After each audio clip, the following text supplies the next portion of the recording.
Assalamualaikum warahmatullahi wabarakatuh. Kembali di channel Aci Muhammad. Pada kesempatan kali ini saya akan menjelaskan implementasi strategi bisnis pada bidang teknik jaringan komputer dan telekomunikasi. Nah, ini merupakan materi ketiga dari proses bisnis bidang teknik jaringan komputer dan telekomunikasi. Nah, di materi sebelumnya kita sudah membahas proses bisnis ya. Apa itu proses bisnis di bidang teknik jaringan komputer dan telekomunikasi. Di materi kedua kita sudah belajar bagaimana cara merencanakan bisnis di bidang teknik jaringan komputer dan telekomunikasi. Dan yang ketiga kita akan bahas strategi implementasi bisnis pada bidang teknik jaringan komputer dan telekomunikasi. Ada 5 poin yang akan kita pelajari. Yang pertama adalah mengenal strategi implementasi bisnis, yang kedua rancangan strategi implementasi bisnis, yang ketiga langkah-langkah strategi implementasi bisnis, yang keempat masalah yang terjadi dalam strategi implementasi bisnis, dan yang kelima adalah analisis bisnis dengan SWOT. Kita mulai yang pertama. Nah, kita akan mengenal strategi implementasi bisnis. Nah, sebelum kita bahas lebih banyak ya, apa sih strategi itu ya.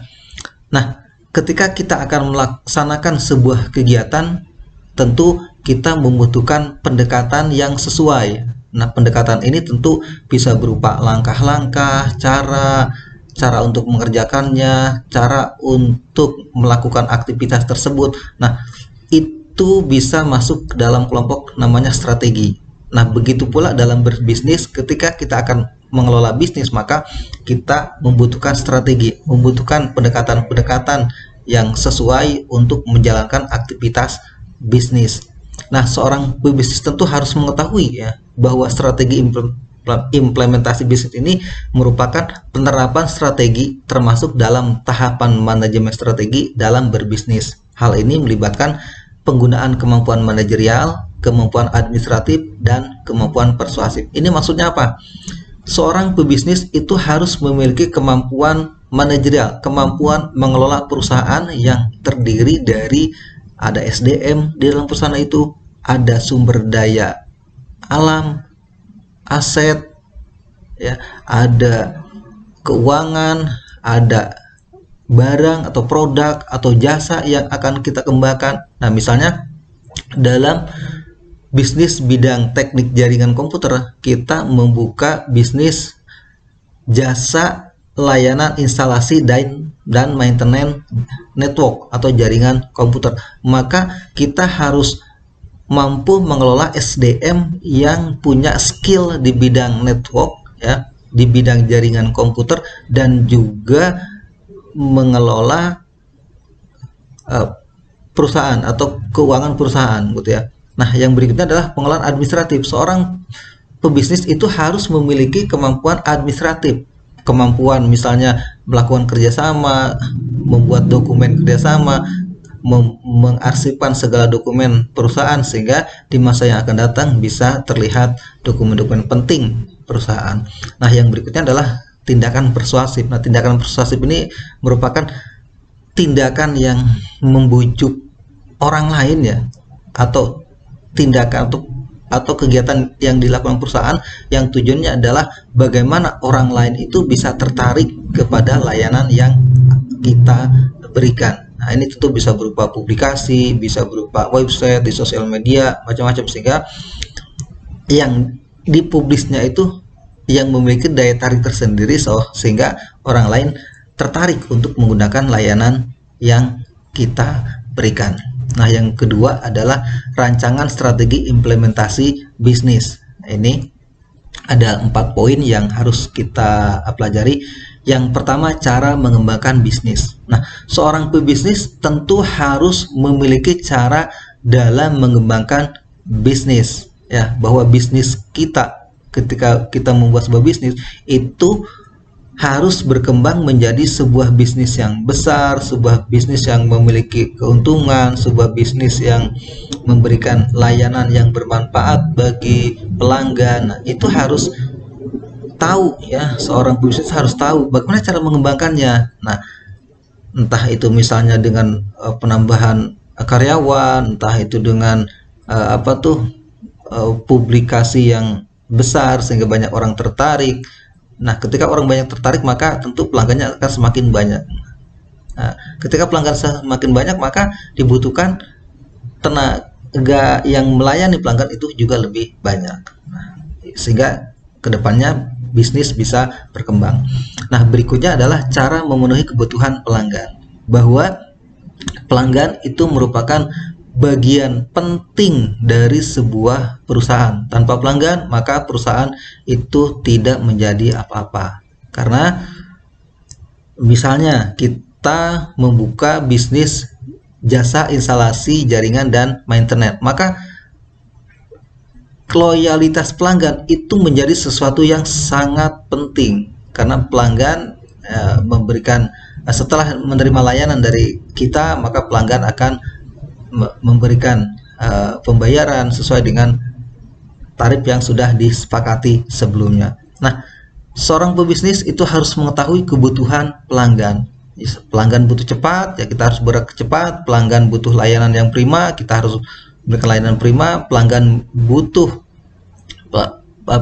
jaringan yang stabil, kita harus memberikan layanan jaringan yang stabil. Nah, yang ketiga adalah pengusaha itu harus mengetahui cara untuk bersaing dengan bisnis lainnya. Bahwa bisnis yang kita bangun itu bukanlah bisnis yang tanpa saingan seperti PLN ya, bisnis sendiri dia.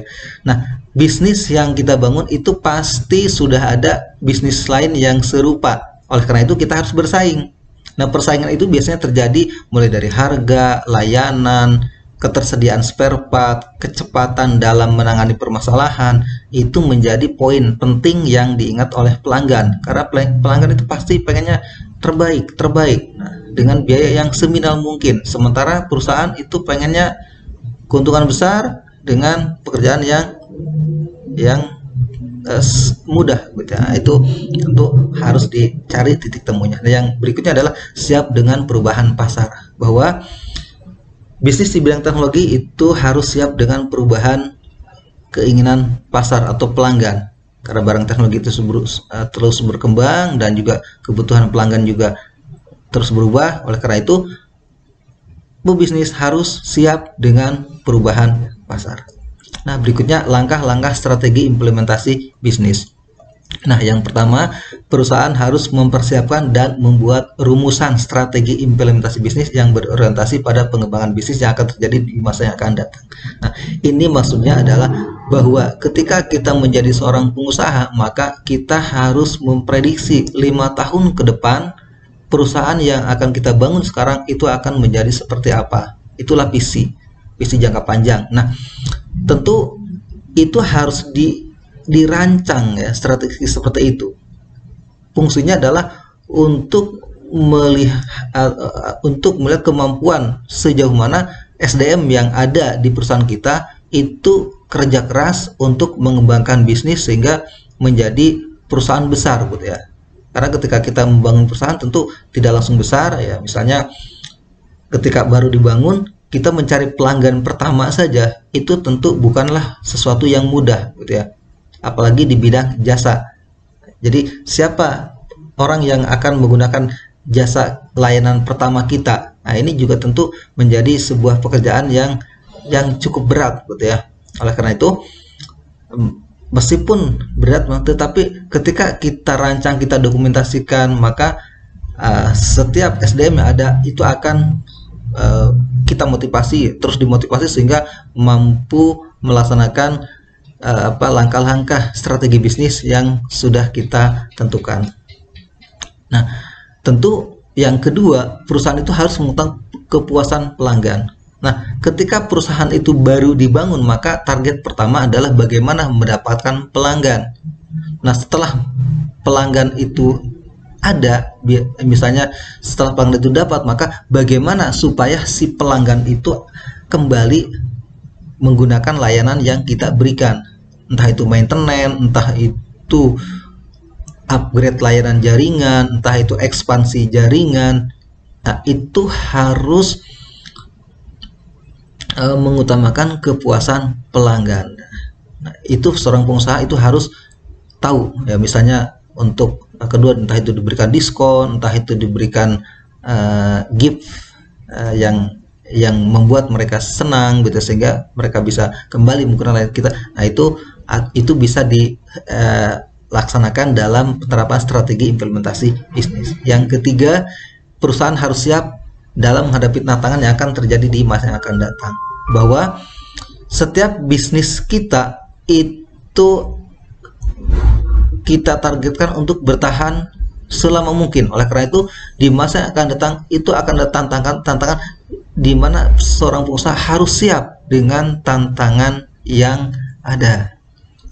Nah, yang berikutnya adalah perusahaan harus baik dan tepat dalam mengelola setiap bagian fungsional guna mengembangkan kapabilitas bisnis. Itu maksudnya seorang pengusaha itu harus mampu mengelola sumber daya, baik itu sumber daya manusia, sumber daya alam, sehingga ketika dikelola dengan baik maka bisnis kita akan menjadi capable. Nah, yang keempat, masalah yang terjadi dalam strategi implementasi bisnis. Yang namanya bisnis itu tidak semudah yang kita omongkan, bahwa kita pengennya bisnis kita tuh setiap tahun itu berkembang. Tahun pertama keuntungannya sekian, tahun kedua naik 20%, tahun ketiga naik lagi 30%, sampai tahun kelima itu menjadi sebuah perusahaan besar, sehingga baik karyawan, baik pengelola bisnis itu sejahtera. Ini tentu dalam dokumen tulisan itu boleh saja kita rancang, kita buat dokumen seperti itu, tetapi dalam kenyataannya pasti ada saja masalah-masalah yang harus dikelola dan harus membutuhkan kerja keras dari sebuah bisnis. Misalnya, ternyata di tahun pertama target pelanggan yang kita targetkan ada 100. Ternyata yang kita dapat hanyalah misalnya 30. Karena ternyata untuk mendapatkan kepercayaan pelanggan itu tidak semudah yang dituliskan. Ini kan tentu masalah. Target 100 dapatnya 30. Nah, dampaknya apa? Nah, tentu dampaknya adalah kepada keuangan bisnis yang kurang baik. Nah, ini tentu misalnya dampaknya kepada keterlambatan gaji karyawan, keterlambatan misalnya pembayaran sewa gedung, keterlambatan dalam maintenance tools yang kita miliki. Nah, itu tentu masalah-masalah yang harus diketahui oleh seorang pebisnis sehingga bisnis akan tetap berjalan. Bagaimana cara keluar dari permasalahan itu, entah itu masalah keuangan, entah itu masalah SDM yang ternyata setelah berjalan beberapa waktu itu mengalami penurunan kinerja, terus juga layanan kepada pelanggan yang tadinya baik menjadi kurang baik. Nah, ini tentu permasalahan-permasalahan yang harus diselesaikan dengan baik oleh para pebisnis. Yang berikutnya adalah analisis bisnis dengan SWOT ya. SWOT ini analisis yang sudah sering digunakan dalam berbisnis, di mana kita harus mengetahui strength, kekuatan dari bisnis kita. Kekuatannya apa saja, entah itu kekuatan dari skill SDM yang kita miliki, kekuatan dari tools ataupun spare part ataupun barang ya yang kita miliki, ataupun jasa layanan, itu harus kita jabarkan. Yang berikutnya adalah weakness, kelemahan. Nah, kelemahan ini harus kita ketahui bahwa sebaik apapun perusahaan kita itu pasti ada kelemahannya. Misalnya masih ada karyawan yang datang terlambat, masih ada layanan yang pelanggan merasa kurang sesuai, itu harus kita catat. Dan opportunity itu peluang dengan kekuatan kita bisa mengembangkan bisnis itu sebesar apa sehingga bisa melebarkan sayap bisnis ke kota lain gitu ya. Itu juga harus kita ketahui. Dan threat itu ancaman ini tentu harus kita ketahui bahwa bisnis kita itu juga memiliki pesaing, memiliki kekurangan-kekurangan yang mungkin menyebabkan perusahaan terganggu, dan itu pun harus diketahui oleh seorang pebisnis. Nah, demikian penjelasan tentang implementasi strategi implementasi bisnis pada bidang teknik jaringan komputer dan telekomunikasi. Sampai ketemu lagi di pembahasan berikutnya. Assalamualaikum warahmatullahi wabarakatuh.